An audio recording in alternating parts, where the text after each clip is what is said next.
Rebounding.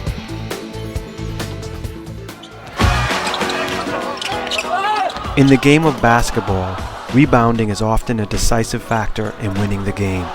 That is why coaches and players practice to master the skill of rebounding.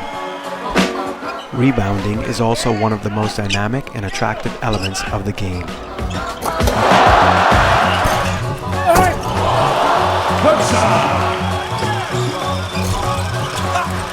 The correct judgment when players are fighting for a rebound is an important aspect of officiating.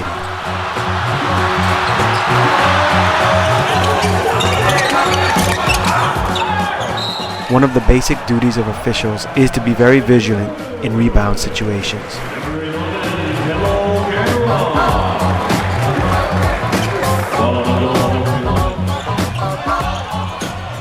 As is the case in officiating, consistency is essential in calling similar play situations.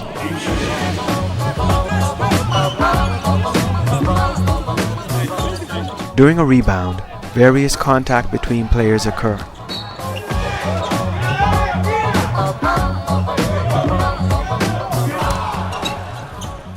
Much of it is a natural part of the game and is not the result of players violating the fundamental principles and rules.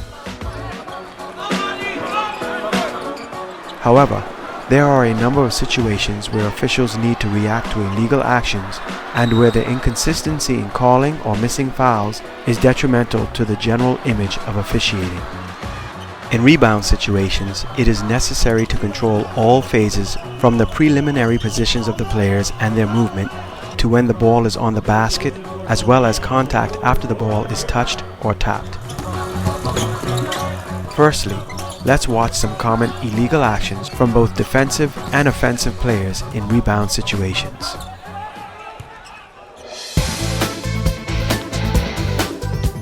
Pushing. In most cases, the call is usually correct when a player pushes an opponent from behind. Black 10 drives along the end line and passes the ball to Black 5, who attempts a three-point shot. Black 13 and White 7 go for the rebound. The defensive player, White 7, is behind his opponent. He pushes him from behind and is responsible for illegal contact.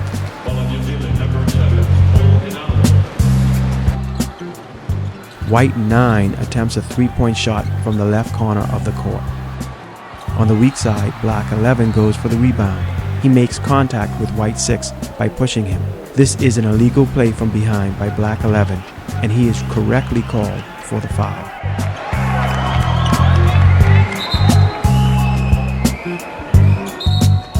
However, sometimes these fouls are missed.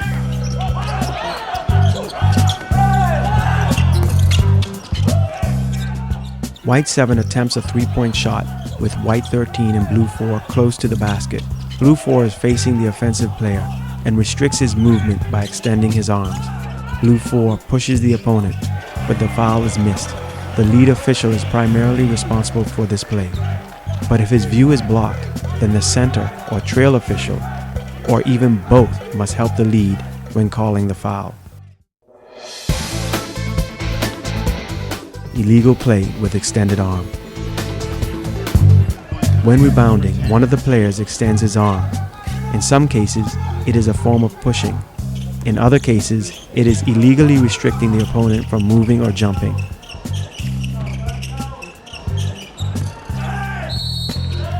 In both cases, it is a foul. Red 7 receives the ball at the three-point line in front of the basket and immediately attempts a shot.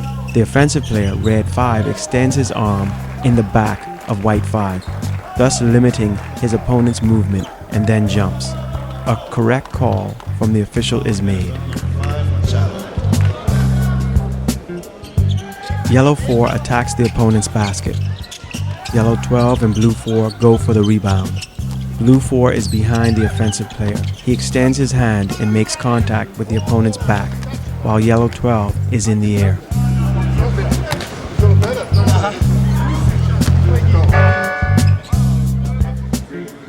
Even if a player attempts to play the ball, it doesn't justify contact with the opponent from behind. It is a form of pushing, and the foul is correctly called on the defensive player.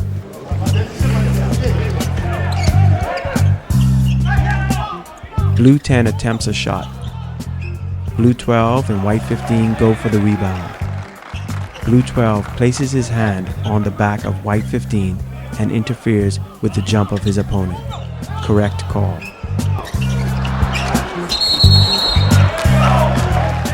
White 5 attempts a long three-point shot. Black 14 loses his position on white 12 and he is now behind his opponent. Black 14 puts his left hand on the shoulder of white 12, causing contact. A foul is called on the defensive player. As in all previous examples, such an attempt, even if it is directly to play the ball, is against the rules. Unfortunately, the officials sometimes are inconsistent. Let's watch this play.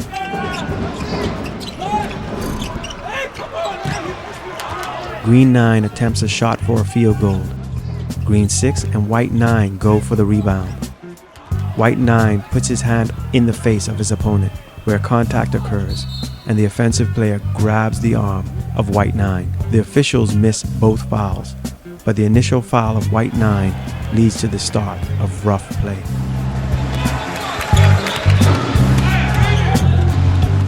In this situation, an obvious foul by blue 11 is missed.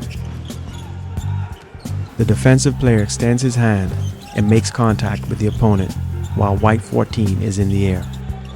Blue 11 gets the rebound but has done so illegally. In this clip, red 7 attempts a three-point shot and red 13 goes for the rebound together with white 13. The defensive player extends his arm and contact occurs with him pushing his opponent. Then white 13 gets the rebound. It is wrong not to call a foul against the defensive player white 13. White 8 attempts a long three-point shot. White 13 and blue 9 go for the rebound.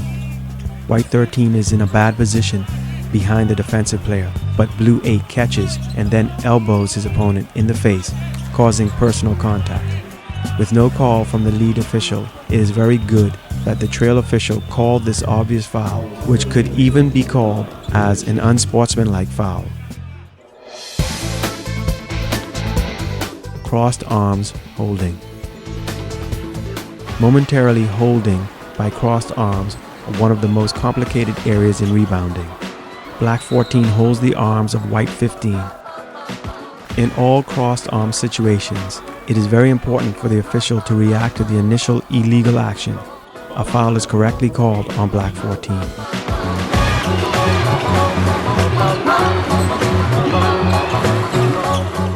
This is the key action in many crossed arm situations, and as we shall see later, in many post-play contacts.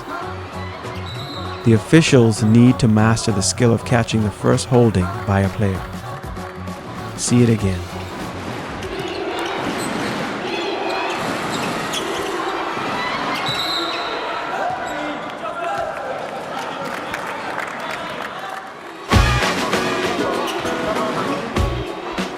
White 10 attempts a long three-point shot.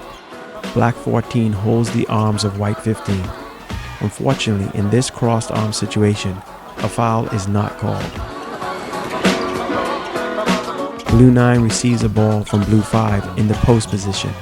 He returns and attempts a shot. White 8 and blue 5 go for the rebound. White 8, standing back from the offensive player, holds blue 5, crosses arms, and pulls him. No foul is called.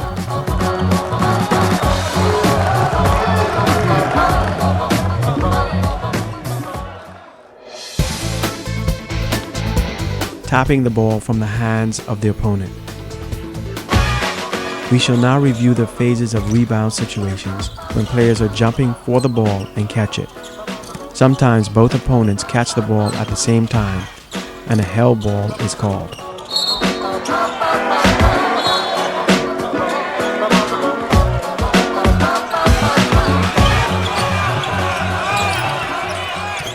Unfortunately, it can also be seen that when both opponents simultaneously catch the ball from a rebound, the officials penalize one of them with a personal foul.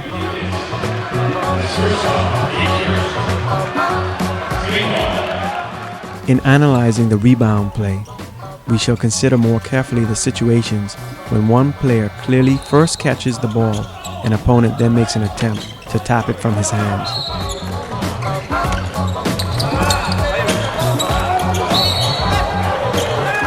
In many cases, tapping the ball from the opponent's hands happens momentarily, and the situation happens so quickly that even during the replay, it is not easy to determine if a ball was tapped legally or if there was some kind of illegal contact. Blue 11 attempts a jump shot, but White 4 blocks it. Blue 11 catches the ball and shoots again, but misses, and White 4 gets the rebound. Blue 6 and 11 attempt to tap the ball from the hands of White 4, but foul the opponent. Blue 4 dribbles to the front court, and when approaching the restricted area, attempts a shot over his tall opponents. He misses the shot, and when White 14 gets the rebound, Blue 4 strikes the fingers of his opponent. That leads to White 14 losing the ball. This very short illegal contact is judged correctly, and the foul is called on Blue 4. Blue 4 receives a pass and takes a quick shot. His teammate, Blue 12 and White 14, go for the rebound. Blue 11 reaches the ball first, and after he taps the ball, it is caught by White 6. Attempting to tap the ball with one arm, Blue 10 strikes the arm of White 6. A foul is called correctly. Let's watch it again.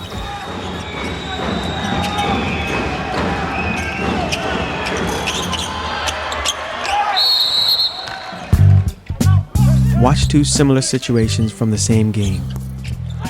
In the first case, the rebound was obviously won by White 15, and his opponent Blue 14 just holds the arm of the ball handler. For the other clip, Blue 14, as a defensive rebounder, begins to control the ball in the air. And now White 14 contacts his arms.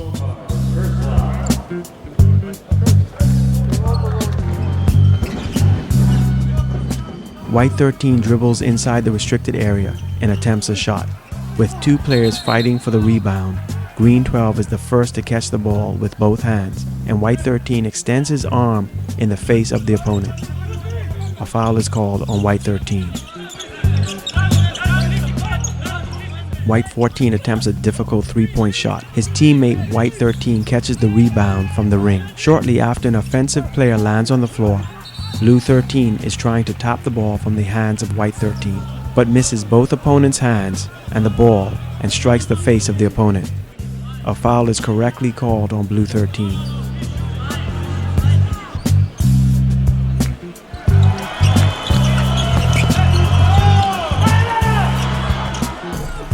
With many positive examples of the correct coverage of rebounding plays, officials sometimes miss the illegal actions of the players who are trying to tap the ball from the hands of the opponent after the rebound. Watch what happens when all of the officials in a particular play momentarily lose concentration or switch their attention from the ball.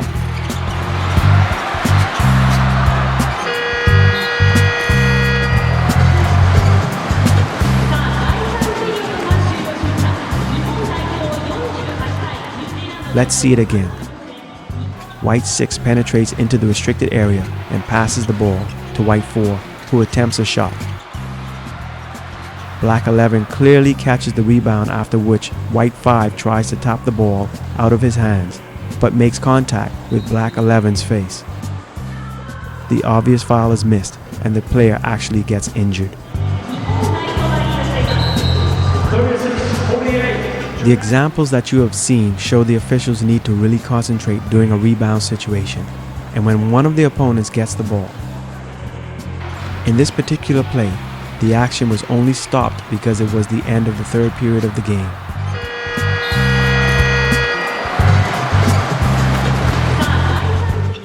Finally, it needs to be noted that it is not always a personal foul when a player catches the ball with both hands and the opponent taps it away from him. Here the foul on White 14 is called, but there was no contact made by the hands of Black 5.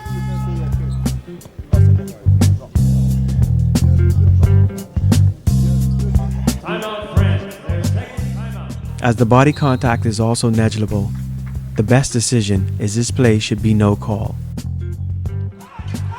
Watch this play.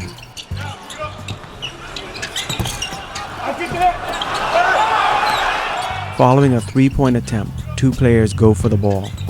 White 5 with his two hands and Blue 12 with one hand. White 5 almost catches the ball, but Blue 12 taps the ball away towards the sideline.